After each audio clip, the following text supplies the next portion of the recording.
Hello everyone, welcome to food tech for you. आज हम food preservation पर MCQ series start कर रहे हैं। ठीक है, तो ये पार्ट 1 है जिसमें हम 100 एमसीक्यू सॉल्व करेंगे। और ये 100 एमसीक्यूज कौन कौन से टॉपिक्स पर होंगे? तो नोवेल प्रोसेसिंग टेक्नोलॉजीज, ठीक है, एसएफसीज और irradiation filtration, use of high temperature preservation के लिए, ठीक है, use of low temperature preservation के लिए जैसे फ्रीजिंग वगैरह हो गया, हाई टेम्परेचर में वही पास्चराइजेशन और स्टेरिलाइजेशन वगैरह, ठीक है, यूएच ट्रीटमेंट वगैरह, और यूज ऑफ केमिकल प्रिजर्वेटिव्स। तो केमिकल प्रिजर्वेटिव्स भी हम डिस्कस करेंगे आज। और उसके अलावा मैकेनिकल डिस्ट्रक्शन ऑफ माइक्रोऑर्गेनिज्म मतलब हाई प्रेशर प्रोसेसिंग वगैरह, ठीक है, और कॉम्बिनेशन ऑफ टू और मोर मतलब हर्डल टेक्नोलॉजी, ठीक है, और नॉवेल प्रोसेसिंग से भी हम पूरे ही क्वेश्चन सॉल्व करेंगे मैक्स टू मैक्स, ठीक है। तो आज हम टोटल 100 एमसीक्यू सॉल्व करेंगे, फिर पार्ट 2 आएगा तो उसमें और 100 एमसीक्यू सॉल्व करेंगे। तो फूड प्रिजर्वेशन के हम मैक्सिमम क्वेश्चन कवर कर लेंगे। फर्स्ट क्वेश्चन है, what are the principles of food preservation? First option है प्रिवेंशन और delay of microbial decomposition. Option B बोल रहा है प्रिवेंशन और delay of self decomposition of food. Option C बोल रहा है prevention of damage because of insect, animals, mechanical cause etc. और डी बोल रहा है ऑल ऑफ दिस। देखो, ये तीनों ही फूड प्रिजर्वेशन के प्रिंसिपल हैं। फर्स्ट प्रिंसिपल में क्या बोल रहा है? प्रिवेंशन और डिले ऑफ माइक्रोबियल डिकम्पोजिशन। तो जो माइक्रोबियल ग्रोथ है उसको हम डिले कर दें, कैसे कर सकते हैं? हाई टेम्परेचर और लो टेम्परेचर प्रोसेसिंग से, ठीक है। और प्रिवेंट करना, तो हम जैसे देखते हैं पैकेजिंग करते हैं हम फूड की पैकेजिंग, तो हम माइक्रोबियल डिकम्पोजिशन को प्रिवेंट कर रहे हैं, ठीक है। और डिले कैसे करते हैं? फ्रीजिंग वगैरह से, है ना। ऑप्शन भी बोल रहा है प्रिवेंशन और delay of self decomposition of food, ठीक है। तो सेल्फ डिकम्पोजिशन कैसे हम प्रिवेंट कर सकते हैं? एंजाइम्स जो है वो रिस्पॉन्सिबल होते हैं फूड के सेल्फ डिकम्पोजिशन में। और केमिकल रिएक्शन भी होता है, जो फूड के अंदर जो केमिकल रिएक्शन होता है उसके कारण भी सेल्फ डिकम्पोजिशन होता है फूड का। तो इसको हम कैसे प्रिवेंट कर सकते हैं? तो ब्लांचिंग वगैरह हो गया, ठीक है, या तो हम ऑक्सीजन का एक्सेस कम कर दें थोड़ा-सा, है ना? तो इस तरीके से हम सेल्फ डिकम्पोजिशन भी प्रिवेंट कर सकते हैं कुछ टाइम के लिए, मतलब डिले कर सकते हैं, हमेशा के लिए नहीं। जैसे फ्रूट्स खराब तो होने ही हैं, लेकिन 7 डेज़ की जगह वो 14 डेज़ के बाद खराब हो रहे हैं, तो हमने उसको प्रिवेंट किया ना कुछ टाइम के लिए डिकम्पोजिशन को। इस तरीके से ये प्रिंसिपल है प्रिजर्वेशन का। ऑप्शन सी बोल रहा है prevention of damage because of insect, मतलब यही इंसेक्ट वगैरह से हम प्रोटेक्ट कर रहे हैं फूड को। तो ये मैकेनिकल जो डैमेज है उसको प्रिवेंट करना, ये तीसरा प्रिंसिपल हो गया। तो ऑल ऑफ दिस हो जाएगा आंसर, ठीक। Next, slow freezing temperature range. Slow freezing को हम और क्या बोलते हैं? शार्प फ्रीजिंग भी बोलते हैं, ठीक है। इसका टेम्परेचर रेंज होता है -4 डिग्री सेल्सियस से -29 डिग्री सेल्सियस तक का टेम्परेचर होता है। Next, quick freezing temperature range. Quick freezing की टेम्परेचर रेंज क्या होती है? तो -32 से -40 डिग्री सेल्सियस तक का टेम्परेचर रेंज होता है। Next, at what temperature does air freezing typically operate? Air freezing हम किस टेम्परेचर रेंज में करते हैं? तो -18 से -40 डिग्री सेल्सियस का टेम्परेचर हम इसमें यूज करते हैं। Next, radiation dose as per FSSAI to inhibit sprouting in food product. अगर फूड प्रोडक्ट में हमको स्प्राउटिंग इनहिबिट करना है तो हम कितना रेडिएशन डोज यूज करेंगे? ठीक है, एज पर एफएसएसएआई मतलब रेगुलेशंस में जो दिया हुआ है उसके हिसाब से। तो आंसर हो जाएगा 0.02 से 0.2 किलोग्राम, ठीक। Next, radiation dose as per FSSAI for reduction of microbial load in cereal and their milled products, pulses and their milled products nuts, oil seeds, dried fruits and their products. देखो, चाहे serials हो, चाहे pulses हो या उनके mild product हो, इन सब में माइक्रोबियल लोड को कम करने के लिए क्या रेडिएशन डोज यूज किया जा सकता है? एज पर एफएसएस रेगुलेशंस इसकी लिमिट कितनी है? तो आंसर हो जाएगा 1.5 टू 5 किलोग्रे तक का रेडिएशन डोज यूज कर सकते हैं माइक्रोबियल लोड को रिड्यूस करने के लिए। Next, radiation dose as per FSSAI for sterilisation of ethnic food, military rations, space foods, ready to eat, ready to cook, minimally processed food में। अच्छा, तो स्टेरिलाइजेशन के लिए जो रेडिएशन डोज यूज होता है वो 25 किलोग्रे तक का यूज होता है। तो 5 टू 25 किलोग्रे तक का यूज होता है। ठीक। Next, radiation dose as per FSSAI for elimination of pathogenic microorganism, pathogen को एलिमिनेट करने के लिए मीट और मीट प्रोडक्ट में। ठीक है, ध्यान रखना, मीट और मीट प्रोडक्ट में पैथोजन को कम करने के लिए और एलिमिनेट करने के लिए रेडिएशन डोज कितना यूज होगा? तो आंसर हो जाएगा 1 टू 7 किलोग्रे। ठीक। नेक्स्ट, बनाना जो है उसमें चिलिंग इंजरी कितने टेम्परेचर से कम टेम्परेचर में होती है? तो अगर 12 डिग्री सेल्सियस से कम टेम्परेचर में अगर हम बनाना को रखते हैं तो उसमें चिलिंग इंजरी हो जाती है। Next, find out correct statement about sterilisation of milk. Option A बोल रहा है मिल्क की हीटिंग करना है 115 डिग्री सेल्सियस पर 15 मिनट के लिए कंटिन्यूअसली, इसको हम बोलते हैं स्टेरिलाइजेशन ऑफ मिल्क। तो ये बिल्कुल करेक्ट स्टेटमेंट है। ठीक। ऑप्शन बी बोल रहा है ensure preservation at room temperature for a period not less than 30 days from the date of manufacture.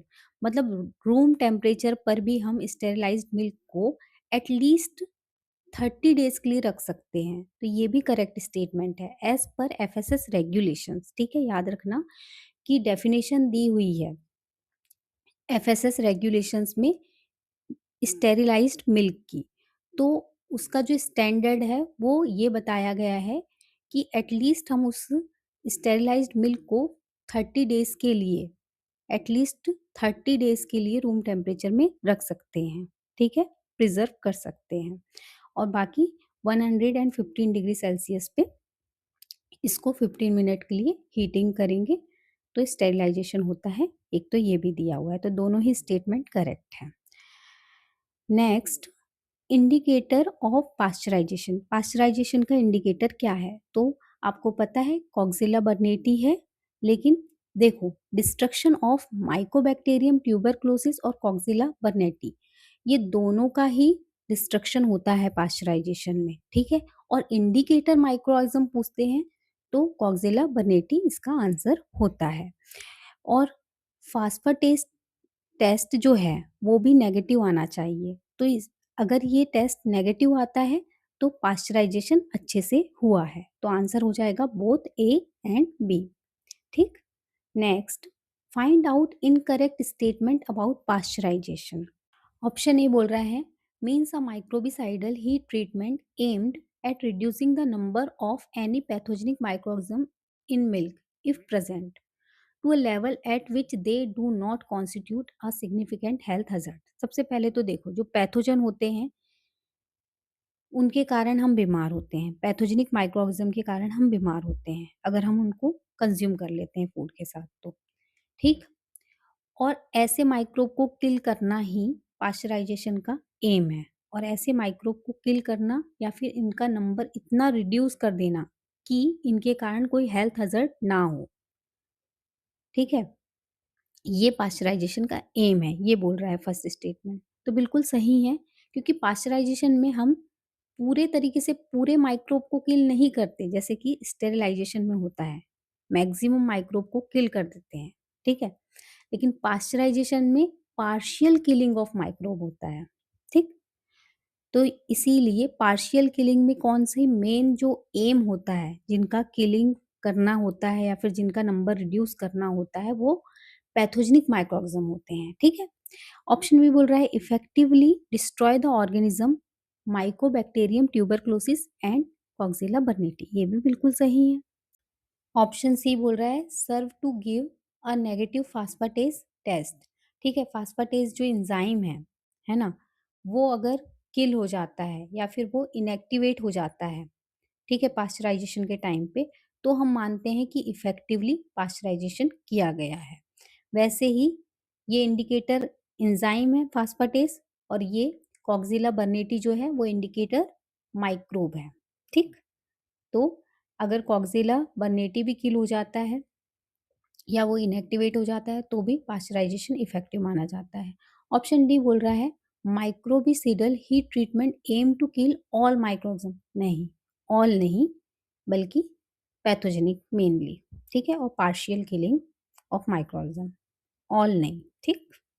तो ये डी स्टेटमेंट इनकरेक्ट है, ठीक। Next, what is the minimum temperature and time required to pasteurise milk. Time and temperature पूछा है pasteurisation का, तो option ए जो है वो 60 डिग्री सेल्सियस फॉर 1 आवर, तो ये तो गलत है। ऑप्शन बी बोल रहा है 63 डिग्री सेल्सियस फॉर 30 मिनट, तो बिल्कुल करेक्ट है ये। और 72 डिग्री सेल्सियस फॉर 15 सेकेंड, ये भी करेक्ट है, तो बोथ बी एंड सी हो जाएगा, ठीक। Next, after pasteurisation what is the required cooling temperature for milk. Pasteurisation के बाद कूलिंग टेम्परेचर कितना होना चाहिए, तो 4 डिग्री सेल्सियस तक का होना चाहिए। Next, what is the minimum temperature and duration required for ultra high temperature sterilisation of milk to ensure preservation.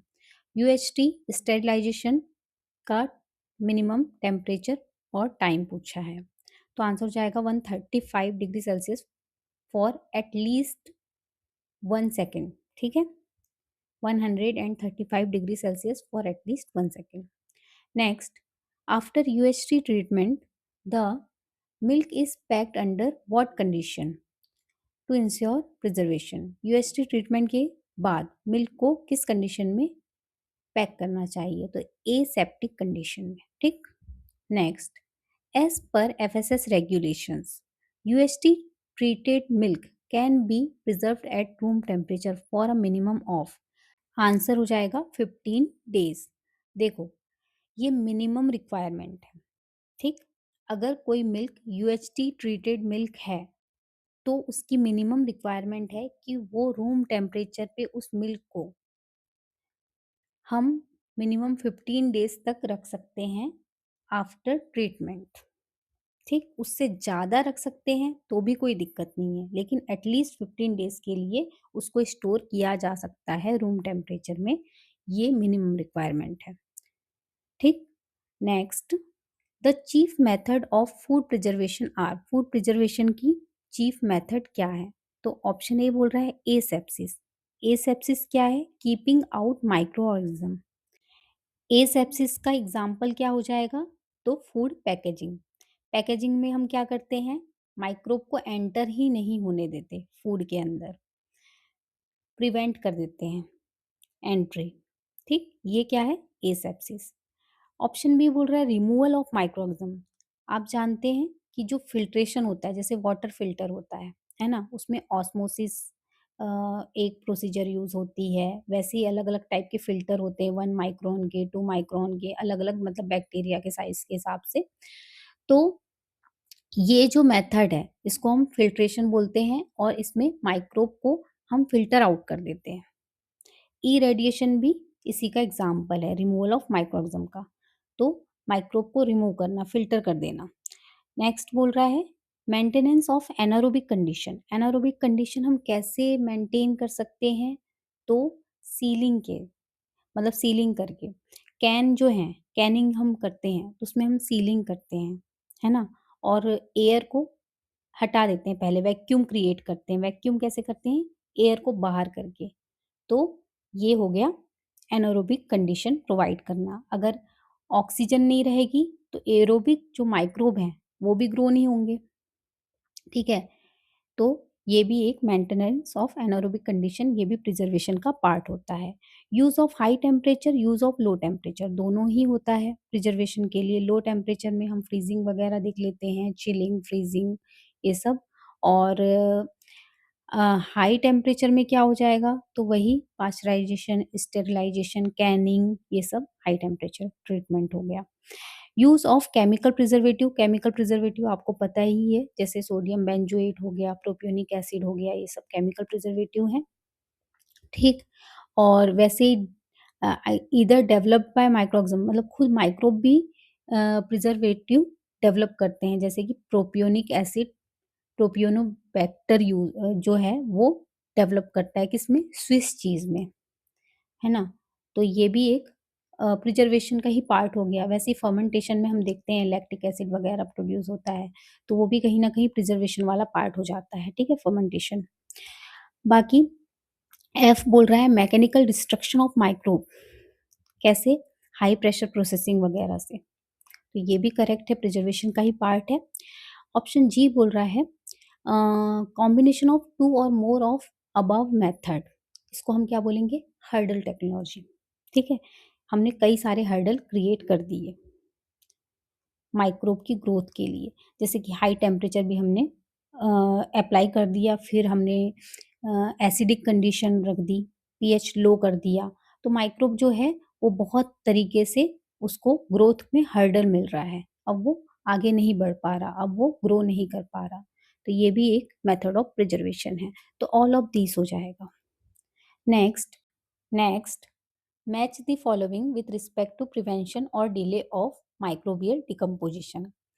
ए बोल रहा है एसेप्सिस, बी बोल रहा है फिल्ट्रेशन, सी बोल रहा है hindering the growth and activity of microorganism. तो एसेप्सिस क्या है, कीपिंग आउट माइक्रो ऑर्गेनिजम्स, और फिल्ट्रेशन क्या है, रिमूवल ऑफ माइक्रोऑर्गेनिज्म। और ग्रोथ को हम कैसे हिंडर कर सकते हैं, तो लो टेम्परेचर से, ड्राइंग से और एनारोबिक कंडीशन से, ये तीनों ही सुटेबल तरीका है ग्रोथ को कम करने का, रिड्यूस करने का माइक्रोबियल ग्रोथ को, ठीक है, और डिले करने का। तो ए का क्या हो गया 1, बी का 2 और सी का 3। और ये तीनों ही तरीके क्या हैं, प्रिवेंशन और डिले के तरीके हैं माइक्रोबियल डिकम्पोजिशन का। मतलब माइक्रोबियल डिकम्पोजिशन हम एसेप्सिस से भी डिले कर सकते हैं और प्रिवेंट कर सकते हैं, या तो फिल्ट्रेशन के थ्रू कर सकते हैं, या तो हम लो टेम्परेचर, ड्राइंग और एनारोबिक कंडीशन से भी कर सकते हैं। Next, which of the following method best prevent और delay of self decomposition of food. तो ब्लांचिंग भी हो गया और बाय यूजिंग एंटीऑक्सीडेंट्स, ठीक है, तो एंटीऑक्सीडेंट यूज करते हैं तो केमिकल रिएक्शन जो है उसका रेट कम हो जाता है, केमिकल रिएक्शन लेट होता है, डिले हो जाता है, तो बोथ ए एंड बी हो जाएगा।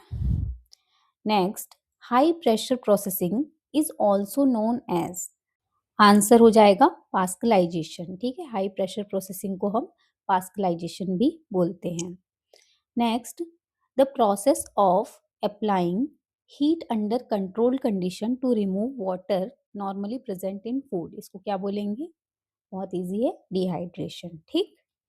Next, cold sterilisation, cold sterilisation को और क्या बोलते हैं, इरेडिएशन, ठीक है, स्टेरिलाइजेशन बाय इरेडिएशन। अच्छा, रेड्यूराइजेशन क्या है, तो रेडिएशन पास्चराइजेशन, ठीक। कोल्ड स्टेरिलाइजेशन तो स्टेरिलाइजेशन बाय इरेडिएशन, और रेड्यूराइजेशन मतलब पास्चराइजेशन बाय रेडिएशन, ठीक। अच्छा, फ्रीजर बर्न क्या होता है, फ्रीजर बर्न जो है फूड में कब होता है, जब आइस क्रिस्टल इवेपोरेट होते हैं from the surface of food, ठीक, तो फ्रीजर बर्न हो जाता है, तो आंसर हो जाएगा C. Next, the advantages claim for quick freezing और स्लो फ्रीजिंग, क्विक फ्रीजिंग के क्या एडवांटेजेस हैं और स्लो फ्रीजिंग के क्या डिसएडवांटेजेस हैं।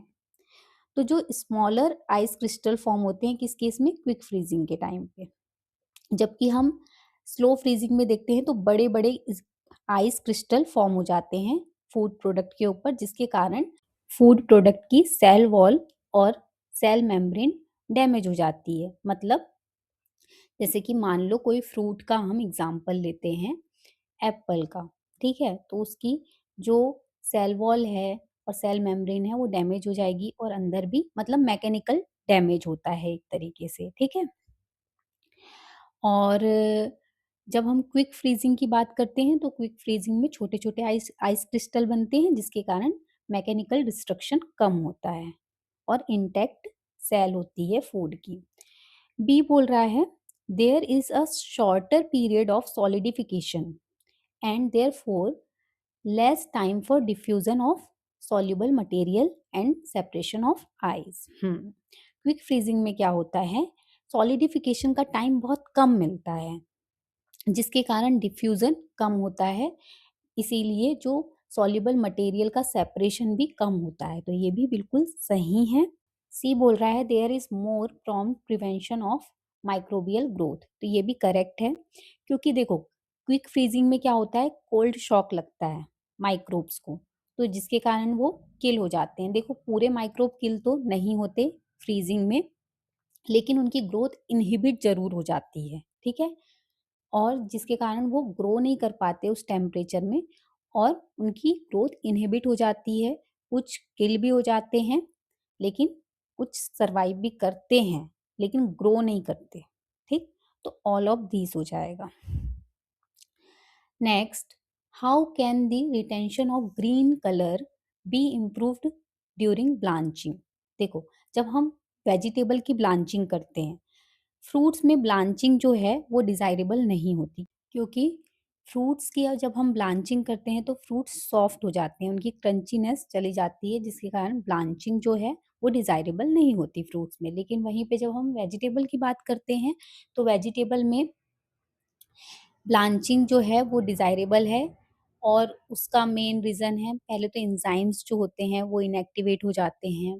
दूसरी चीज़ कि कलर भी एनहांस होता है और फिर एरिया भी कम लगता है स्टोरेज के लिए ब्लांचिंग के बाद, ठीक है? जैसे ग्रीन वेजिटेबल्स होती हैं, उनको एरिया कम लगता है स्टोरेज के टाइम पे। ऐसे बहुत सारे फ़ायदे हैं ब्लांचिंग के।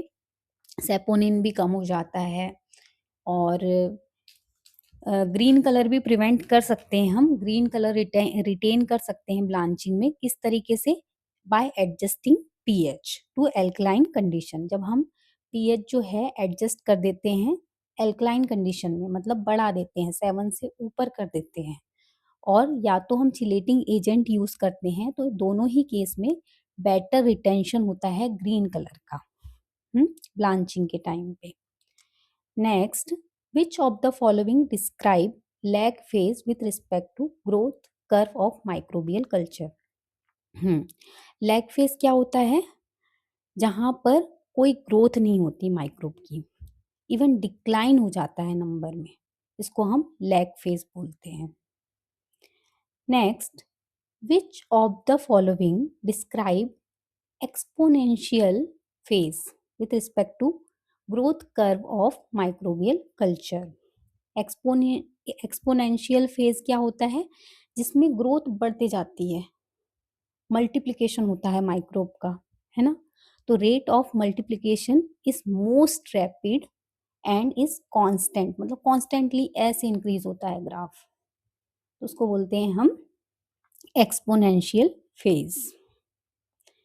Next, which of the following describe stationary phase with respect to growth curve of microbial culture? Stationary phase में क्या होता है? नंबर कांस्टेंट रहता है, ठीक है? माइक्रोब्स का नंबर कांस्टेंट रहता है, तो सी हो जाएगा, स्टेशनरी कांस्टेंट, ठीक? Which of the following, next, which of the following describe death phase with respect to growth curve of microbial culture? तो डेथ फेज की बात हो रही है, मतलब जहां पर नंबर डिक्लाइन होगा, ठीक है? इंक्रीज कम होगा और डिक्लाइन ज़्यादा होगा, मतलब number decreases at a faster rate than new cells are form. मतलब ऐसा नहीं है कि न्यू सेल्स फॉर्म नहीं होगी, होगी, लेकिन अगर 2 सेल्स फॉर्म होगी तो 10 कम भी हो जाएगी, ठीक है? तो इसको हम बोलेंगे death phase. Next, which of the following describe survival phase? देखो नाम से ही पता चल रहा है सर्वाइवल फेज, मतलब माइक्रोब्स जो हैं वो डिवीजन तो कर रहे हैं, ठीक है, लेकिन उनके पास न्यूट्रिएंट नहीं है सफिशिएंट। तो वो न्यूट्रिएंट कहाँ से ले रहे हैं? तो अपने ही स्टोर्ड न्यूट्रिएंट से न्यूट्रिशन की कमी पूरी कर रहे हैं अपनी, और जैसे तैसे सरवाइव कर रहे हैं, ग्रो नहीं कर रहे, सरवाइव कर रहे हैं, ठीक है? तो ये सर्वाइवल फेज हो गया। जैसे इसमें आंसर हो जाएगा A, division occurs but remaining cells survive on endogenous nutrients. उनका जो स्टोर्ड न्यूट्रिएंट है उस पे ही जैसे तैसे वो सर्वाइव कर रहे हैं। Next, which of the following preservatives inhibits enzymatic browning in fruits and vegetables? देखो, ऐसा कौन सा प्रिजर्वेटिव है जो ब्राउनिंग को प्रिवेंट करता है फ्रूट और वेजिटेबल प्रोडक्ट में? आप सभी को पता है कि जैसे एप्पल हो गया, पोटैटो हो गया, इन सब में ब्राउनिंग हो जाती है अगर इनको हम कट करके कुछ टाइम के लिए एयर के कांटेक्ट में रख देते हैं तो उसमें ब्राउनिंग हो जाती है, क्योंकि उसमें पॉलीफिनॉल ऑक्सीडेज होता है जो ब्राउनिंग कॉज करता है। अब यहाँ पर पूछ रहा है कि ऐसा प्रिजर्वेटिव जो फ्रूट और वेजिटेबल प्रोडक्ट्स होते हैं जैसे जैम, जेलीज वगैरह, या फिर कोई दूसरा भी प्रोडक्ट हो गया, इन सब में ऐसा कौन सा प्रिजर्वेटिव है जो यूज होता है और वो ब्राउनिंग को प्रिवेंट करता है? तो आंसर हो जाएगा सल्फर डाइऑक्साइड। अब एक और चीज है कि एक ऐसा प्रिजर्वेटिव भी है जो ब्राउनिंग कॉज करता है या फिर किसी प्रोडक्ट को और डार्क कर देता है, तो वो है बेंजोइक एसिड। तो आपको कैसे याद रखना है? देखो, सल्फर और सफेद, ठीक है, तो ब्राउनिंग को प्रिवेंट करेगा, मतलब ब्लीचिंग एक्शन होगा, ठीक है? तो इस तरीके से ऐसे याद रखना कि ब्राउनिंग को प्रिवेंट करेगा, ब्लीचिंग एक्शन करेगा, इस तरीके से याद रखना, और सल्फर डाइऑक्साइड याद रखना। तो सफेद, ब्लीचिंग, ब्राउनिंग, प्रिवेंट, इस तरीके से याद रख लेना। और वहीं पे बेंजोइक एसिड तो बी से ही स्टार्ट हो रहा है और ये ब्राउनिंग कॉज कर रहा है, इस तरीके से याद रखना। इसीलिए जो सल्फर डाइऑक्साइड है ना, इसको हम बहुत कलर्ड फ्रूट और वेजिटेबल प्रोडक्ट में यूज भी नहीं करते, जैसे कि पोमीग्रेनेट वगैरह, इन सब के जूस होते हैं ना, उसमें हम सल्फर डाइऑक्साइड नहीं यूज करते, क्योंकि ये ब्लीचिंग एक्शन शो करता है, ब्राउनिंग प्रिवेंट करता है, ब्लीचिंग एक्शन शो करता है। इसीलिए सल्फर डाइऑक्साइड हम क्या करते हैं, बहुत कलर्ड प्रोडक्ट में यूज नहीं करते, और या तो ऐसे प्रोडक्ट में यूज करते हैं जिसमें ब्राउनिंग डिजायरेबल ना हो, ठीक है? बाकी बेंजोइक एसिड हम किस में यूज करते हैं, डार्क कलर के प्रोडक्ट में यूज कर सकते हैं, जैसे पोमीग्रेनेट जूस वगैरह हो गया, उसमें हम बेंजोइक एसिड यूज कर सकते हैं प्रिजर्वेशन के लिए। Next, which of the following blanching techniques result in less effluent volume? हाँ, देखो effluent volume क्या है, वेस्ट है। कौन सा वेस्ट? वाटर और केमिकल वेस्ट, ठीक है? तो स्टीम ब्लांचिंग जो होता है, जब हम ब्लांचिंग टेक्निक देखते हैं तो जो स्टीम ब्लांचिंग होती है उसमें सबसे कम एफ्लुएंट वॉल्यूम प्रोड्यूस होता है, ठीक है? Next, from from given options, find best method for complete removal of organisms. Micro organism के रिमूवल के लिए कौन सा मेथड बेस्ट है इन तीनों में से? तो आंसर हो जाएगा फिल्ट्रेशन, ठीक है? सेंट्रिफिकेशन भी नहीं होगा, सेडिमेंटेशन भी नहीं होगा, इन दोनों केस में कुछ माइक्रोब रह सकते हैं, लेकिन फिल्ट्रेशन बेस्ट मेथड है, ठीक? Next, which packaging typically works by emitting or absorbing compound within a packaged product, slowing the rate of microbial growth, moisture loss or gain and oxygen reaction? देखो, यहाँ पर बात हो रही है एक्टिव और स्मार्ट पैकेजिंग की। ठीक है? एक्टिव और स्मार्ट पैकेजिंग में क्या होता है, हम पैकेज के अंदर कुछ शैसे पुट करते हैं, ठीक है? शैसे डाल देते हैं, जैसे कि सिलिका जेल का, या फिर अम, या फिर हम आयरन के जो होते हैं, आयरन पाउडर, उसका शैसे डाल देते हैं। इस तरीके से कुछ-कुछ हम प्रोडक्ट यूज़ करते हैं। सब प्रोडक्ट का अलग-अलग पर्पस होता है। जैसे कि सिलिका जेल जो यूज़ होता है वो मॉइस्चर को एब्ज़ॉर्ब करने के लिए यूज़ होता है। मतलब कोई फूड प्रोडक्ट है ऐसा जो मॉइस्चर के कारण सॉगी हो सकता है। जैसे कि पिस्ता का एग्ज़ाम्पल लेते हैं कि कोई पिस्ता का पैकेज है, ठीक है? तो उसमें हम क्या करेंगे कि एक सैशे डाल देंगे सिलिका जेल का।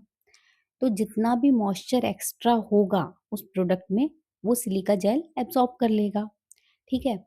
तो इस रीज़न से जो पिस्ता है वो क्रंची रहेगा। वैसे ही हम आयरन का पाउडर भी यूज़ करते हैं सैशे में, तो वो क्या करता है, ऑक्सीजन को एब्ज़ॉर्ब कर लेता है। हुँ? वैसे ही पोटेशियम परमैंगनेट यूज़ होता है, वो इथिलीन एब्ज़ॉर्बर का काम करता है। इस तरीके से अलग-अलग एब्ज़ॉर्बर हम यूज़ करते हैं अलग-अलग पर्पस के लिए। तो इससे ये क्वेश्चन तो बनता ही है कि किस पैकेजिंग में हम एक एब्ज़ॉर्बर वग़ैरह का यूज़ करते हैं, इमिटर और एब्ज़ॉर्बर का यूज़ करते हैं पैकेज के अंदर। या तो ये क्वेश्चन बनता है कि कौन-सा एब्ज़ॉर्बर किस में यूज़ होता है और किसका पर्पस क्या है, ठीक है? तो इससे रिलेटेड भी क्वेश्चन है आगे, वो सॉल्व करते हैं, फिर उसके बाद हम नोवेल टेक्नोलॉजी पे क्वेश्चन सॉल्व करेंगे। इस तरीके से पूरे टॉपिक कवर करेंगे हम धीरे-धीरे, ठीक है? यहाँ पर आंसर हो जाएगा एक्टिव और smart packaging. Next, what are the examples of oxygen scavenger? अभी मैंने आपको बताई थी ऑक्सीजन स्कैवेंजर कौन-सा होता है?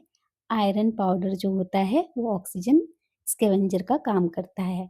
लेकिन आपको ये भी पता है कि जो एस्कॉर्बिक एसिड है वो एंटीऑक्सीडेंट है, मतलब ये भी ऑक्सीजन एब्जॉर्बर का काम करता है। टोकोफेरॉल भी करता है, तो यहाँ पर हो जाएगा all of the above. Next, what what are the examples of ethylene scavengers? देखो, जो पोटेशियम परमैंगनेट है, मैं आपको पहले ही बता चुकी हूँ कि ये इथिलीन स्कैवेंजर है। तो ये एकदम कॉमन क्वेश्चन बनता है कि इसमें से कौन-सा इथिलीन स्कैवेंजर है? तो आ जाएगा आंसर पोटेशियम परमैंगनेट। लेकिन यहाँ पर जो एक्टिवेटेड कार्बन है, ये भी इथिलीन स्कैवेंजर है और जियोलाइट्स भी इथिलीन स्कैवेंजर का काम करते हैं। तो आंसर हो जाएगा ऑल ऑफ दीज़, ठीक है? लेकिन जो कॉमन क्वेश्चन बनता है वो पोटेशियम परमैंगनेट पे बनता है। लेकिन याद आपको तीनों रखना है। हो सकता है कि इस बार पोटेशियम परमैंगनेट ना हो ऑप्शन में और दूसरा हो एक्टिवेटेड कार्बन हो, है ना? इसलिए याद तीनों रखना है। Next, what are the examples of moisture absorber? अभी मैंने बोली बताई थी आपको कि मॉइस्चर एब्जॉर्बर का काम कौन करता है? तो सिलिका जेल करता है। लेकिन कैल्शियम ऑक्साइड भी करता है ये काम और सेल्यूलोज भी करता है, तो आंसर हो जाएगा बोथ ए एंड बी, ठीक?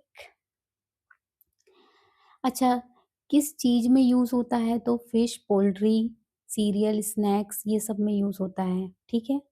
Moisture absorber. और वैसे ही हमने देखे थे इथिलीन गैस किस में यूज़ होती है? मतलब इथिलीन गैस से राइपनिंग जो है वो एक्सेलरेट होती है, लेकिन हमको राइपनिंग को स्लो डाउन करना है, तो उसके लिए हम एथिलीन एब्ज़ॉर्बर यूज़ कर लेंगे, है ना?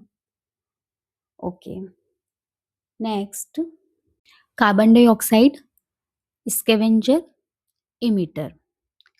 देखो, जब हमको मॉडिफाइड एटमॉस्फेयर क्रिएट करना है, थोड़ा-सा मेंटेन रखना है, तो हम क्या यूज़ करते हैं? इमिटर। वहीं पे एब्ज़ॉर्प्शन के लिए भी यूज़ करते हैं कुछ मटेरियल हम CO2 के। तो मटेरियल कौन-सा हो जाएगा? Citric acid and sodium bicarbonate, ठीक है? और किन मटेरियल में यूज़ होता है? तो फ्रेश मीट वगैरह में यूज़ होता है, कॉफ़ी में यूज़ होता है, नट्स में यूज़ होता है। तो ये क्वेश्चन बन सकता है आराम से कि CO2 स्कैवेंजर हम किस में यूज़ करते हैं?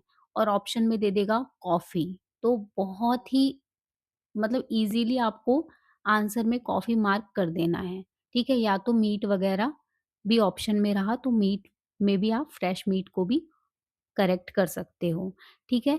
ज़्यादातर क्वेश्चन इजी से बनेंगे, फ्रेश मीट या कॉफ़ी, है ना?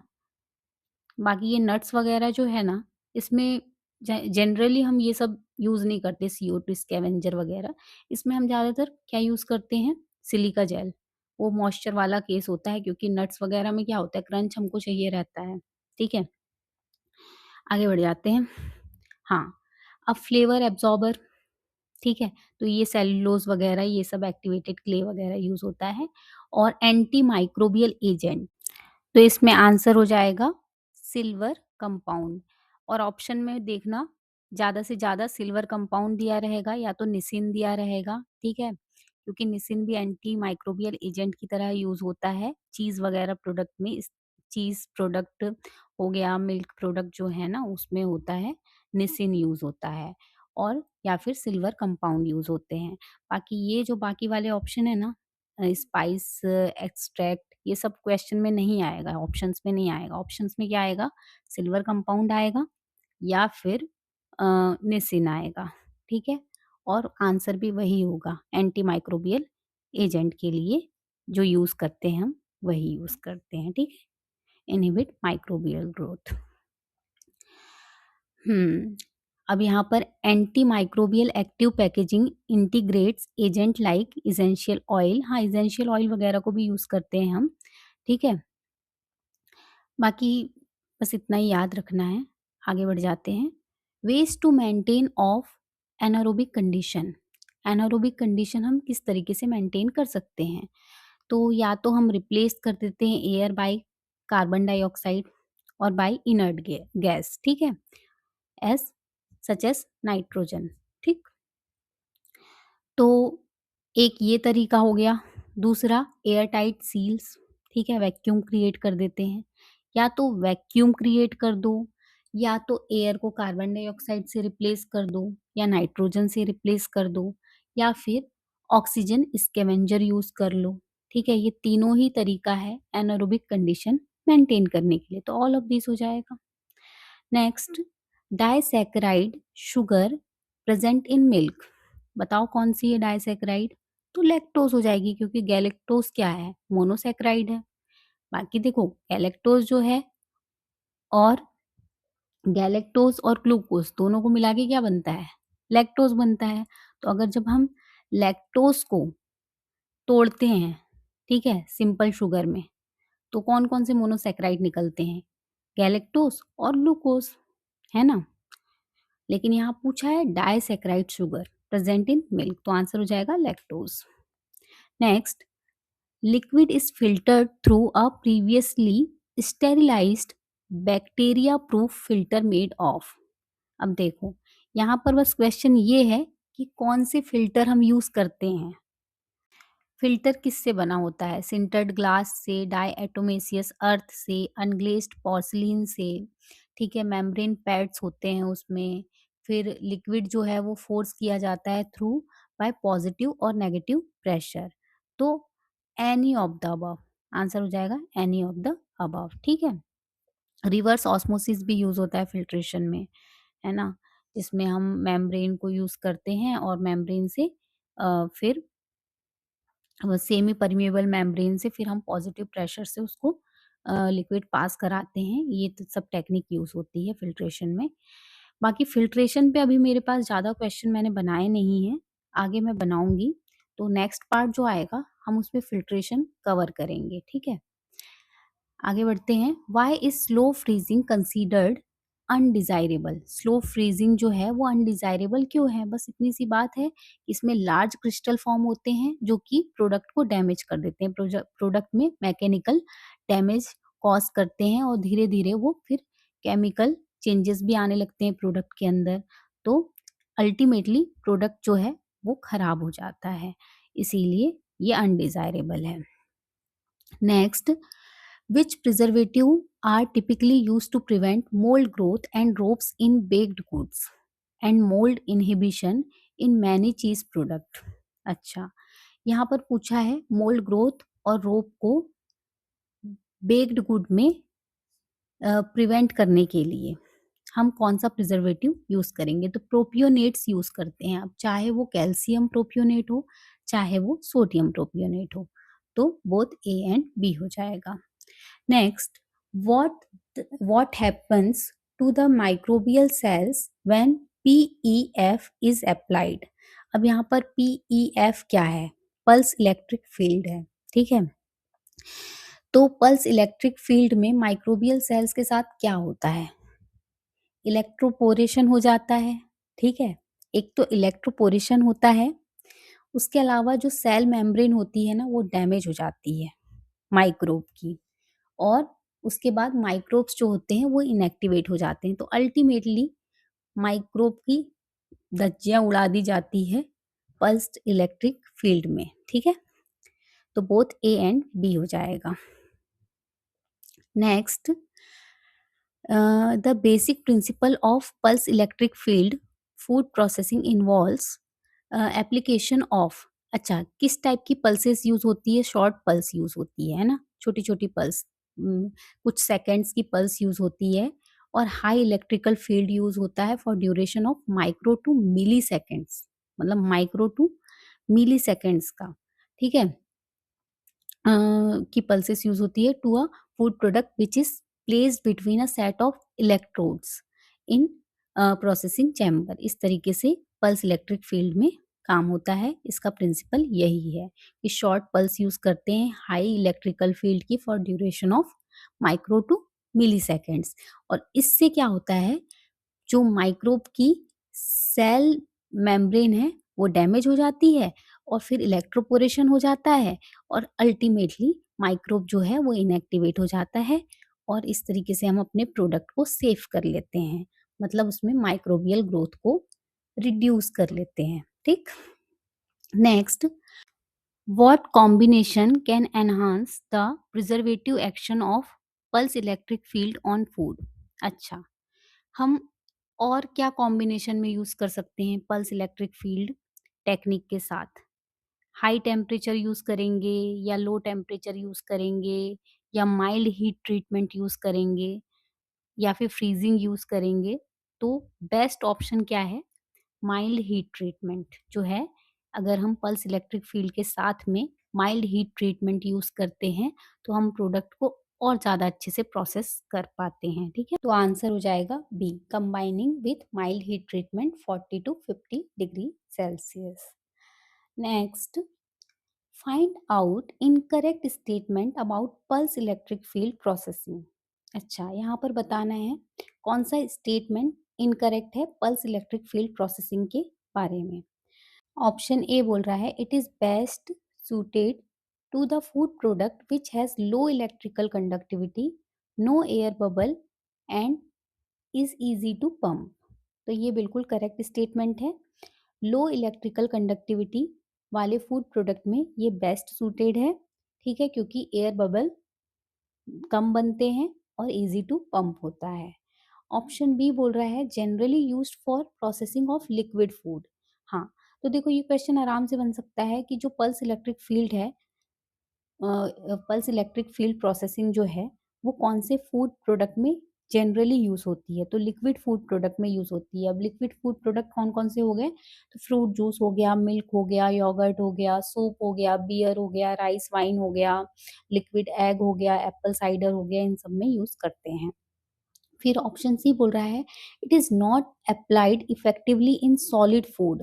ठीक है, सॉलिड फूड में हम इफेक्टिवली पल्स इलेक्ट्रिक फील्ड को यूज नहीं कर पाते, as the low intensity electrical field damages microstructure of food. ठीक है, तो ये भी करेक्ट स्टेटमेंट है, ठीक है, कि पल्स इलेक्ट्रिक फील्ड सुटेबल नहीं होती सॉलिड फूड के लिए। और ऑप्शन डी बोल रहा है it is not applicable for extraction of valuable plant और animal based materials like enzyme, fish oil, and also for dehydration of by products. तो ये इनकरेक्ट स्टेटमेंट है, ये एप्लीकेबल है, जबकि ठीक है यहाँ पर बोला है नॉट एप्लीकेबल लिखा है, लेकिन ये एप्लीकेबल है। ठीक है, it is applicable for extraction of valuable valuable plant और एनिमल बेस्ड मटेरियल्स। तो डी जो है यहाँ पर इनकरेक्ट है। Next, microbial inactivation by PEF depends on.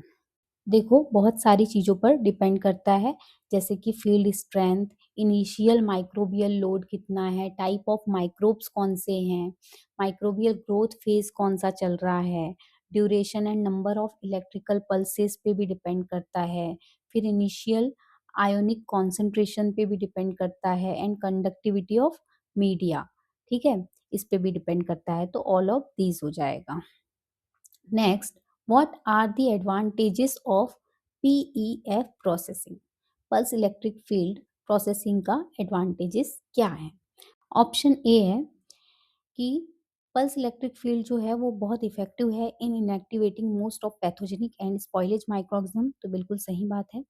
Option B बोल रहा है specially the vegetative bacterial cells and yeast are more sensitive towards pulse electric field, तो बिल्कुल सही बात है कि जो बैक्टीरियल सेल्स हैं और यीस्ट हैं वो जल्दी किल हो जाते हैं पल्स इलेक्ट्रिक फील्ड से एज कम्पेयर टू मोल्ड। ठीक है, ऑप्शन सी बोल रहा है जो पल्स इलेक्ट्रिक फील्ड है उससे ट्रीटेड फ्रूट जूस होते हैं उसमें विटामिन सी ज़्यादा रिटेन होता है। ठीक है, मतलब वो विटामिन सी का लॉस कम होता है पल्स इलेक्ट्रिक फील्ड से अगर हम ट्रीट करते हैं किसी फूड प्रोडक्ट को, और बेटर कलर रहता है और फ्लेवर भी बेटर रहता है। वहीं पे हम जब थर्मली प्रोसेस्ड फ्रूट जूस की बात करते हैं जिसमें हम हाई टेम्परेचर यूज़ करते हैं, तो उसमें विटामिन सी का लॉस हो जाता है, फिर कलर भी उसका चेंज हो जाता है थोड़ा-सा और फ्लेवर भी चेंज हो जाता है। लेकिन पल्स इलेक्ट्रिक फील्ड में क्या होता है, ये सब नहीं होता। तो ये भी इसका एडवांटेजेस में आता है। तो ऑल ऑफ दिस हो जाएगा, ठीक? Next, what does pulsed light technology, अभी तक हम पल्स इलेक्ट्रिक फील्ड की बात कर रहे थे, अब पल्स लाइट टेक्नोलॉजी की बात कर रहे हैं। Utilise to inactivate microbes. ठीक, तो पल्स लाइट टेक्नोलॉजी में क्या यूज करते हैं हम? Very high power short duration light emitted by inert gas flash lamp. ठीक है, तो बी हो जाएगा। Next, pulse light technology uses high intensity light pulses of broad spectrum light. What is the wavelength range of light used in pulsed light technology? Pulse light technology में जो wavelength use करते हैं हम light की, वो कौन सी use करते हैं? तो आंसर हो जाएगा 200 से 1100 nm की वेवलेंथ यूज करते हैं with very short pulse duration, not more than 2 millisecond. ठीक, हाँ हाँ, तो ये भी बात याद रखना, जो पल्स लाइट टेक्नोलॉजी है उसमें high intensity light pulse use किया जाता है ऑफ ब्रॉड स्पेक्ट्रम लाइट। ठीक, next, which effects contribute to inactivation of microbes in pulse light technology? Pulse light technology में कौन सा इफेक्ट कंट्रीब्यूट करता है टू इनएक्टिवेशन ऑफ माइक्रोब? तो इसमें फोटोथर्मल इफेक्ट क्या होता है, कौन सा होता है? फोटोथर्मल इफेक्ट और फोटोकेमिकल इफेक्ट दोनों ही होता है। ठीक, आगे बढ़ जाते हैं। Next, pulse light technology is effective against what type of microorganism?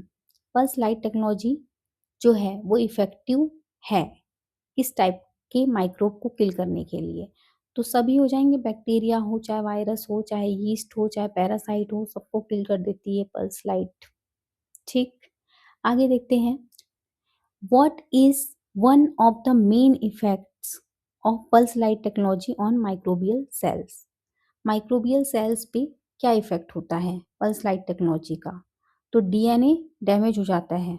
ठीक है, damage of DNA of cells और डीनेचुरेशन ऑफ प्रोटीन। देखो, डीएनए डैमेज हुआ तो डीनेचुरेशन ऑफ प्रोटीन भी साथ में ही लेकर चलो। ठीक है, and damage of other cell components, तो बोथ ए एंड बी हो गया। Next, how does PL technology affect the enzymes present on the surface of food? Food के सरफेस में जो एंजाइम होते हैं उसको पीएल टेक्नोलॉजी कैसे अफेक्ट करती है? तो उनकी एक्टिविटी को रिड्यूस कर देती है। देखो, कंप्लीटली इलिमिनेट नहीं करती, ना ही उनकी एक्टिविटी को बढ़ा देती है, ऐसा भी नहीं होता। और अगर कोई इफ़ेक्ट ना हो तो ऐसा भी नहीं होता। जबकि उनकी एक्टिविटी को रिड्यूस कर देता है बस, ठीक है? पीएल टेक्नोलॉजी जो है इनकी एक्टिविटी को रिड्यूस कर देती है। Next, which of the following is a source of gamma rays used in food irradiation? Food irradiation की जब हम बात करते हैं तो गामा रेज का सोर्स क्या है? ठीक है, तो कोबाल्ट 60 है और सीजियम 137 भी है, तो बोथ ए एंड बी हो जाएगा। ठीक है। Next, which of the following are FDA approved source of irradiation for food? देखो, FDA approved source of irradiation में आ जाएगा गामा रेज, एक्स रेज और इलेक्ट्रॉन बीम, तो तीनों ही हैं, तो all of this. Next, find out correct statement about food irradiation. Food irradiation से रिलेटेड कौन सा स्टेटमेंट करेक्ट है?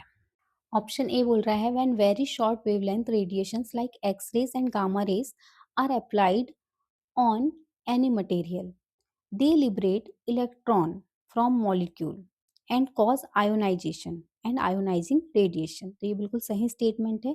जब हम बहुत शॉर्ट वेवलेंथ की रेडिएशंस यूज करते हैं जैसे एक्स रेज और गामा रेज किसी मटेरियल में, तो वो फिर इलेक्ट्रॉन लिबरेट करते हैं मॉलिक्यूल से और उसके बाद उससे आयोनाइजेशन रेडिएशन कॉज होता है। ठीक है। और ये जो रेडिएशन है वो परमानेंटली डैमेज कर देता है माइक्रोब के डीएनए को। देखो, जब डीएनए डैमेज हो जाता है माइक्रोब का रेडिएशन से तो फिर माइक्रोब रेप्लिकेट करना बंद कर देते हैं। ठीक है, मल्टीप्लाई होना बंद हो जाते हैं। फिर ऑप्शन सी बोल रहा है radiation also makes the insect incapable of reproduction. तो ये भी करेक्ट स्टेटमेंट है। रेडिएशन क्या करता है? इंसेक्ट को इनकैपेबल करता है रिप्रोडक्शन के लिए। ठीक है। और stops ripening and sprouting of plant products. आपको सबसे स्टार्टिंग में मैं रेडिएशन डोज बता रही थी।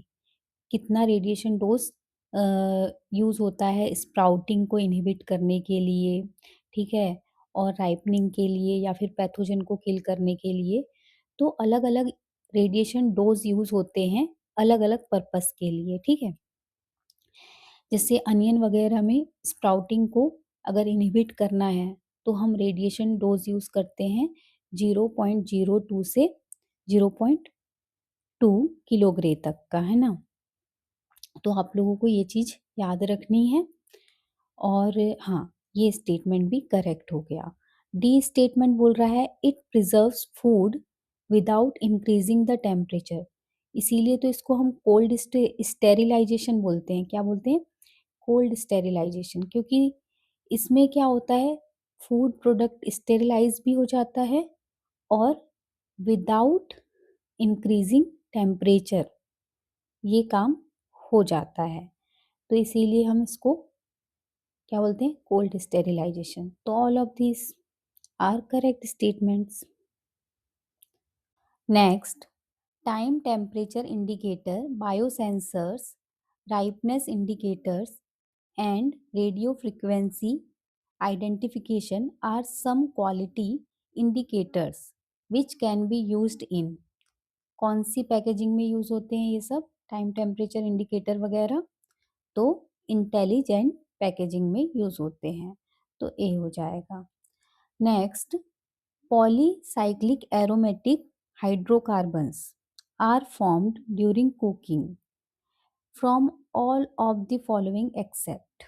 देखो, जब हम गैस फ्लेम में डायरेक्ट फूड को पकाते हैं तो पॉलीसाइक्लिक एरोमेटिक हाइड्रोकार्बन्स फॉर्म होते हैं। जैसे कि आपने गैस ऑन किया, गैस फ्लेम, उसके ऊपर आपने गार्लिक रख दिया, तो पॉलीसाइक्लिक एरोमेटिक हाइड्रोकार्बन्स फॉर्म होंगे। वैसे ही जब मीट की ग्रिलिंग करते हैं तो उस केस में भी होते हैं, और जो फॉसिल फ्यूल्स का स्मोक होता है उसमें भी फॉर्म होते हैं, ठीक है? उससे भी फॉर्म होते हैं। लेकिन जब हम ब्राउनिंग करते हैं, मैलार्ड ब्राउनिंग के टाइम पे ऐसा नहीं होता है।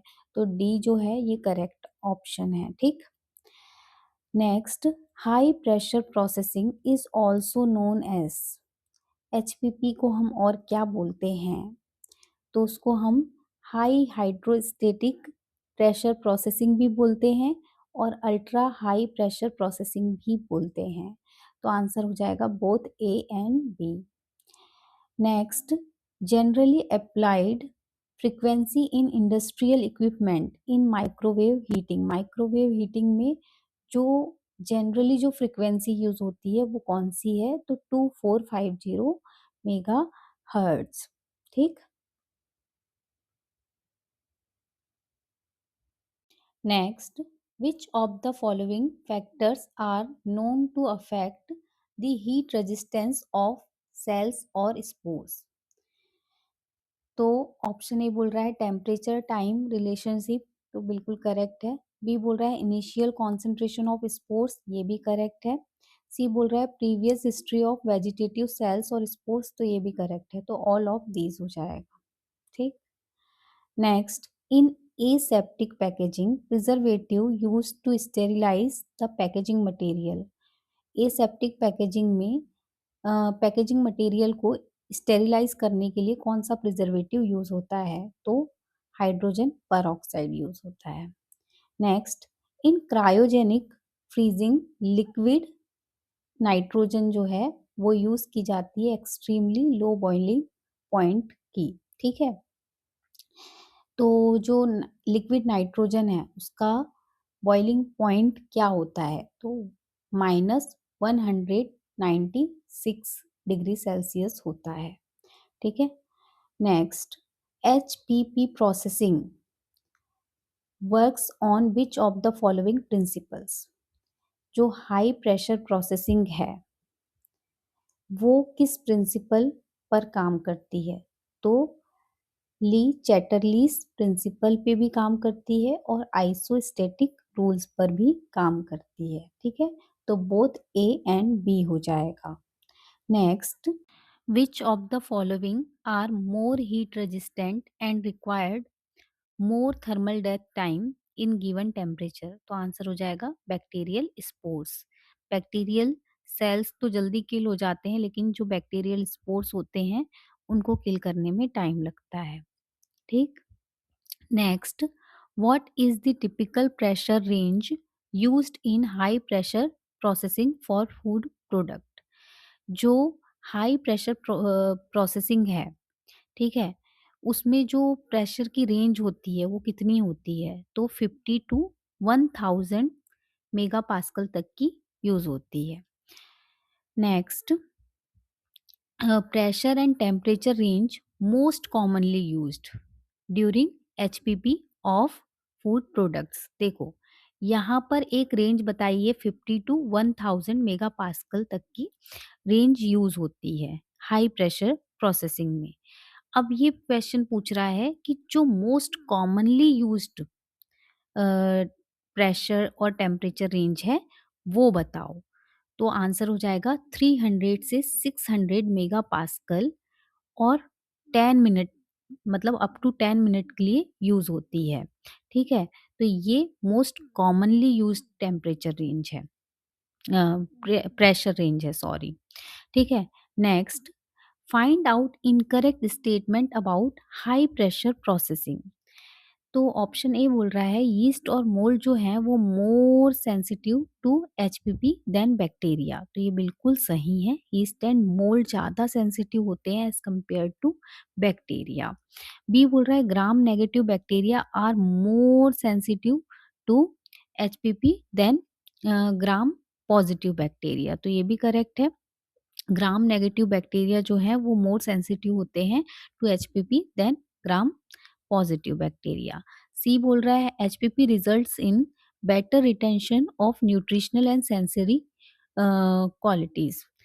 तो ये भी सही है, हाई प्रेशर प्रोसेसिंग में क्या होता है न्यूट्रिशनल क्वालिटी ज़्यादा अच्छे से इंटैक्ट रहती है। क्यों? क्योंकि वही न्यूट्रिशन लॉस कम हो जाता है, क्योंकि इसमें हमने टेम्परेचर बहुत ज़्यादा रेज़ नहीं किए, इसीलिए न्यूट्रिशनल लॉस भी कम होता है। फिर जब हम थर्मल पास्चराइज़ेशन वगैरह करते हैं, स्टेरिलाइज़ेशन करते हैं, तो उसमें न्यूट्रिशनल लॉस ज़्यादा होता है as compare to HPP processing. तो ये भी सही है। फिर डी बोल रहा है एचपीपी जो है वो कंप्लीटली इनएक्टिवेट कर देता है एंजाइम को, ऐसा नहीं है, एंजाइम्स कंप्लीटली इनएक्टिवेट नहीं होते। तो जो डी है वो इनकरेक्ट स्टेटमेंट है, ठीक है। Next, in HPP in batch method which of the following pressure transmitting liquid medium are used, ठीक है। तो जो हाई प्रेशर प्रोसेसिंग है, उसमें हम कौन-सा लिक्विड मीडियम यूज़ करते हैं प्रेशर ट्रांसमिट करने के लिए? तो वाटर भी यूज़ होता है, ग्लाइकॉल भी यूज़ होता है, इथेनॉल भी यूज़ होता है, कास्टर ऑयल भी यूज़ होता है, सिलिकॉन ऑयल भी यूज़ होता है। तो ऑल ऑफ दीज़ हो जाएगा, इनमें से कुछ भी यूज़ कर सकते हैं, ठीक है? Next, at what intensity is the electric field typically applied during pulse electric field processing? अच्छा, जब पल्स इलेक्ट्रिक फील्ड प्रोसेसिंग की बात करते हैं, तो कौन-सी इंटेंसिटी की इलेक्ट्रिक फील्ड यूज़ की जाती है? आंसर हो जाएगा 10 टू 80 किलोवोल्ट पर सेंटीमीटर, ठीक है। Next, what are the functions of guar gum when it is used in ice cream? Ice cream में हम जो ग्वारगम यूज करते हैं, तो इसका फंक्शन क्या है? तो सबसे पहला ऑप्शन बोल रहा है slow down the melting process of ice cream. तो ये बिल्कुल करेक्ट स्टेटमेंट है। ग्वारगम जो है वो मेल्टिंग प्रोसेस को स्लो डाउन कर देता है और ड्राई बॉडी प्रोवाइड करता है आइसक्रीम को। बी बोल रहा है prevent formation of large ice crystal, ठीक है। तो जो बड़े बड़े आइस क्रिस्टल फॉर्म होते हैं उसकी जगह छोटे छोटे आइस क्रिस्टल फॉर्म होते हैं, ठीक है। फिर ऑप्शन सी बोल रहा है helps prevent a smooth and creamy texture. तो ये जो ग्वारगम है वो क्रीमी और स्मूथ टेक्सचर प्रोवाइड करता है। और डी बोल रहा है main purpose of using guar gum in frozen product is stabilisation. Main तो हम ये जानते हैं कि जो ग्वारगम है वो स्टेबिलाईजर का काम करता है फूड प्रोडक्ट में, ठीक है। तो यहाँ पर भी वही लिखा है कि इसका मेन जो वर्क है वो स्टेबिलाईजेशन का है। और फिर यहाँ बोल रहा है guar gum has important role in ice cream stabilisation because of its water binding properties. जो ग्वारगम होता है इसकी वाटर बाइंडिंग प्रॉपर्टी बहुत अच्छी होती है, इसीलिए ये एक स्टेबलाइजर की तरह यूज होता है। तो ऑल ऑफ दीज जो है ये करेक्ट स्टेटमेंट है, ये सब फंक्शंस हैं ग्वारगम के, ठीक है। तो आंसर हो जाएगा E. Next, in fluidised bed freezing what is the typical air temperature used? हाँ, तो फ्लूइडाइज्ड बेड फ्रीजिंग में एयर टेम्परेचर क्या होता है जो जनरली यूज होता है?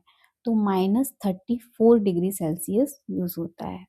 Next, how deep is the bed of particle typically formed in fluidised bed freezing? तो 1 to 5 इंच है शायद। हाँ, 1 to 5 इंच, ठीक। Next, which of the following products would typically require a bed depth of 3 to 5 inches for effective freezing? तो answer हो जाएगा green beans, ठीक। Next, what is a major disadvantages of fluidised bed freezing? Fluidised bed freezing का disadvantages क्या है? तो option A बोल रहा है it requires higher temperature. B बोल रहा है it can not fluidise large और non uniform product. Option C बोल रहा है it lead to excessive moisture loss. और डी बोल रहा है it is slower then conventional method. तो आंसर हो जाएगा it can not fluidise large और नॉन यूनिफॉर्म प्रोडक्ट, ठीक है। तो ये इसका डिसएडवांटेज है। Next, for which type of product is a fluidized bed depth of 8 to 10 inch suitable? ठीक है, तो आंसर हो जाएगा फिश फिलेट्स के लिए 8 to 10 इंचेस का बेड डेप्थ जो है वो चाहिए होता है, फ्लूइडाइज्ड बेड डेप्थ, ठीक। Next, role of calcium chloride in can tomatoes. Can tomatoes में कैल्शियम क्लोराइड का रोल क्या है? तो ये फर्मिंग एजेंट की तरह काम करता है, ठीक। Next, what frequency of electric current is generally used in ohmic heating? Ohmic heating की जब हम बात करते हैं तो जो इसमें इलेक्ट्रिक करंट की फ्रीक्वेंसी यूज़ होती है वो 50 टू 60 हर्ट्ज़ तक की यूज़ होती है। Next, what temperature should be maintained in case of frozen fish to preserve और prevent colour, texture, flavour and nutritive value of fish? अच्छा, फ्रोज़न फिश के लिए जो टेम्परेचर मेंटेन होता है वो -18 डिग्री सेल्सियस और उससे कम तक का टेम्परेचर यूज़ होता है। Next, in canning, fish is dressed and washed. It is cut into pieces and filled in cans in saline. The cans are double steamed under vacuum. The sealed cans are sterilized at steam pressure and temperature of. कितना temperature use होता है fish की Canning में? तो 121 degree Celsius तक का temperature use होता है और 90 मिनट के लिए यूज़ होता है। ठीक। Next, quick freezing of food product is done by. देखो, क्विक फ्रीजिंग की मेथड्स क्या क्या हैं? तो एयर ब्लास्ट फ्रीजिंग से भी हम क्विक फ्रीजिंग कर सकते हैं, इनडायरेक्ट कॉन्टैक्ट फ्रीजिंग भी एक तरीका है और इमर्जन फ्रीजिंग भी एक तरीका है, तो ऑल ऑफ द अबव हो जाएगा। Next, which of the following are commonly used as flour improvers? इनमें से कौन कौन से मटेरियल है जो फ्लावर इम्प्रूवर की तरह काम करते हैं? तो बेंजोइल परऑक्साइड जो कि बहुत फेमस है, ठीक है, as a flour improver. Ascorbic acid, ठीक है, ये भी फ्लावर इम्प्रूवर है, स्ट्रेंथ प्रोवाइड करता है एस्कॉर्बिक एसिड, ठीक है। बेंजोइल परऑक्साइड क्या करता है? ब्लीचिंग एक्शन प्रोवाइड करता है। बी में लिखा है क्लोरीन गैस, ये भी सही है। क्लोरीन डाइऑक्साइड, ये भी सही है। और सी बोल रहा है पोटेशियम ब्रोमेट, तो ये भी करेक्ट है। तो आंसर हो जाएगा all of these. Next, water can be bound to which of the following making it unavailable for activities?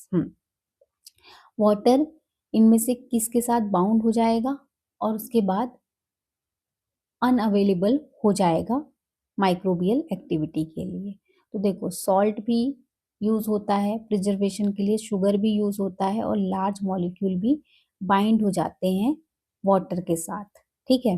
Water इनके साथ बाइंड हो जाता है और फिर माइक्रोब के लिए अनअवेलेबल हो जाता है, तो ऑल ऑफ दिस हो जाएगा। Next, homogenisation causes sub division of original fat globule to. देखो, मिल्क के केस में हम होमोजिनाइजेशन करते हैं, क्यों करते हैं? यूनिफॉर्म टेक्सचर के लिए, ठीक है, होमोजिनाइज मिल्क बनाने के लिए। इसमें क्या होता है, नॉर्मली हम जब मिल्क देखते हैं, फुल क्रीम मिल्क, तो एक टाइम के बाद मिल्क के ऊपर पर एक लेयर जमा हो जाती है फैट की, जिसको हम क्रीम बोलते हैं, ठीक।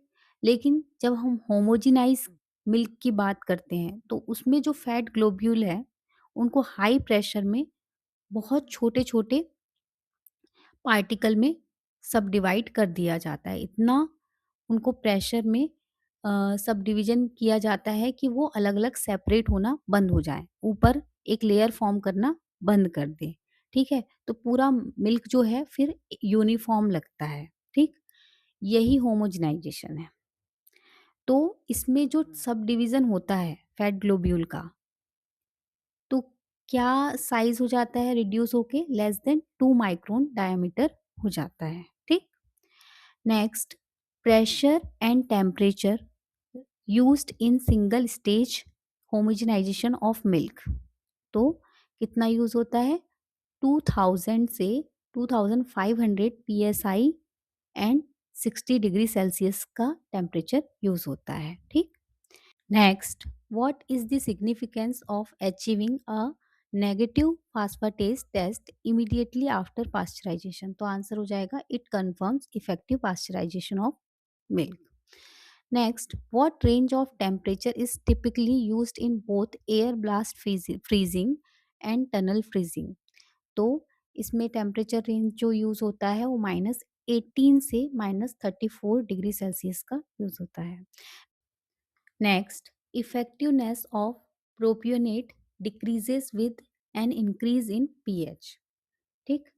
देखो, चाहे वो प्रोपियोनेट हो चाहे वो अ, सॉर्बिक एसिड हो, चाहे वो सल्फर डाइऑक्साइड हो, चाहे वो बेंजोइक एसिड हो, सब ज़्यादा इफ़ेक्टिव होते हैं लोअर पीएच पे। जैसे ही पीएच बढ़ाते जाओगे, इनकी इफ़ेक्टिवनेस कम होती जाएगी। जैसे आप जानते हो हर्डल टेक्नोलॉजी, उसमें क्या होता है, आप 1 से 2, 3 ऐसे फैक्टर क्रिएट कर देते हो, जो माइक्रोबियल ग्रोथ के लिए अच्छे नहीं होते। ठीक? वैसे ही अगर हम जब लोअर पीएच की बात करते हैं, एसिडिक कंडीशन की बात करते हैं, तो उसमें माइक्रोब बहुत अच्छे से थ्राइव नहीं करते, बहुत अच्छे से ग्रो नहीं हो पाते हैं। और वहीं पे जब हम न्यूट्रल पीएच की बात करते हैं, तो उसमें बहुत अच्छे से ग्रो करते हैं। वैसे ही अल्कलाइन कंडीशन में भी थोड़ा कम ग्रो करते हैं न्यूट्रल से, लेकिन फिर भी ग्रो करते हैं। ठीक? लेकिन इनके लिए माइक्रोब के लिए सबसे बेकार कंडीशन होती है एसिडिक कंडीशन। अब वहाँ पर ऑलरेडी वो ग्रो नहीं कर पा रहे हैं एसिडिक कंडीशन में अच्छे से। उसके बाद तुमने क्या किए, प्रिजर्वेटिव और डाल दिए। तो क्या होगा, माइक्रोब और जल्दी किल हो जाएँगे। तो यही इसके पीछे रीज़न है। तो कोई भी प्रिजर्वेटिव की बात हो, उसकी इफ़ेक्टिवनेस डिक्रीज़ होती है जैसे-जैसे पीएच इंक्रीज़ होता है। जबकि इफ़ेक्टिवनेस बढ़ जाती है अगर पीएच अ, कम किया जाए तब। ठीक? Next, propionic acid works as a preservative because it affect cell permeability. ठीक है, ये सेल परमिएबिलिटी को अफेक्ट करता है माइक्रोब की। ठीक। Next, the pH eight which sodium benzoate is most effective. देखो सोडियम बेंजोएट जो है वो 2.5 से 4 पीएच पे बेस्ट वर्क करता है, सबसे इफेक्टिवली काम करता है। ठीक है, वहीं पे जब हम बात करते हैं सॉर्बिक एसिड की, ठीक, तो उसके केस में क्या होता है, 4 पीएच से भी अबव में भी वो इफेक्टिवली काम करता है, लेकिन जब 6 पीएच आ जाता है, 6, उसके बाद वो भी अच्छे से वर्क नहीं कर पाता है, मतलब उतना इफेक्टिव नहीं होता है जितना कि वो 6 से कम पीएच में हो। ठीक, इससे रिलेटेड भी आगे क्वेश्चन आएगा, हम सॉल्व करेंगे। Next, why is not recommended to use benzoic acid in lime juice product? Lime juice product में बेंजोइक एसिड क्यों नहीं यूज करते? देखो बेंजोइक एसिड क्या करता है, ब्राउनिंग इंड्यूस करता है, ब्राउनिंग कॉज करता है, इसीलिए लाइम जूस में हम बेंजोइक एसिड यूज नहीं करते। ठीक है, तो आंसर हो जाएगा B. Next, why is it not recommended to use sulfur dioxide और सल्फाइड्स? किसमें, पोमीग्रेनेट, स्ट्रॉबेरी और कलर्ड ग्रेप्स, मतलब जो कलर्ड जूस होते हैं उसमें सल्फर डाइऑक्साइड क्यों नहीं यूज करते? मैं आपको बता चुकी हूँ कि ये ब्लीचिंग एक्शन शो करता है सल्फर डाइऑक्साइड, इसीलिए। ठीक है, तो कहाँ पर लिखा है ब्लीचिंग एक्शन, ये है because it shows bleaching action. Next, Nissin shows antibacterial properties generally used as preservative in। Nissin जो है वो कौन से प्रोडक्ट में एज अ प्रिजर्वेटिव यूज किया जाता है? तो प्रोसेस्ड चीज और डेयरी प्रोडक्ट में भी किया जाता है, तो बोथ ए एंड बी हो जाएगा। Next, which of the following is are class 1 preservative? Class 1 preservative इनमें से कौन कौन से हैं? तो देखो सॉल्ट हो गया, शुगर हो गया, डेक्सट्रोज हो गया, ग्लूकोज सिरप हो गया, spices, vinegar, Honey, edible vegetable oils, ये सभी क्लास 1 प्रिजर्वेटिव में आते हैं। ठीक है, next, which of the following are not class 2 preservative? देखो सॉल्ट, शुगर, ये सब क्लास 1 प्रिजर्वेटिव हो गए। ठीक, इनकी कोई लिमिट ज़्यादा सेट नहीं होती और ये सेफ होते हैं, इनकी आप अपने अकॉर्डिंगली लिमिट सेट कर सकते हो। लेकिन क्लास 2 प्रिजर्वेटिव क्या होते हैं, इनका एक लिमिट सेट होता है और इनको हम एक्सेस में यूज़ नहीं कर सकते। अब बेंजोइक एसिड की बात करो, चाहे सल्फरस एसिड की बात करो, चाहे नाइट्रेट्स की बात करो, चाहे सॉर्बिक एसिड की बात करो, ये सभी क्लास 2 प्रिजर्वेटिव में आते हैं। लेकिन जब हम सिट्रिक एसिड की बात करते हैं, क्योंकि सिट्रिक एसिड फ्रूट्स वगैरह में होता है, एसिटिक एसिड किस में होता है, विनेगर वगैरह में होता है, तो इनका ये जो है ये क्लास 1 प्रिजर्वेटिव में आते हैं, ठीक है। Next, sorbic acid and their salts are known for most effective against. Sorbic acid और उनके सॉल्ट्स जो हैं वो किसके अगेंस्ट सबसे बेस्ट वर्क करते हैं, तो यीस्ट एंड मोल्ड के अगेंस्ट, ठीक है। Next, sorbic acid and their salts are most effective at, तो पीएच लोअर देन 6, ठीक।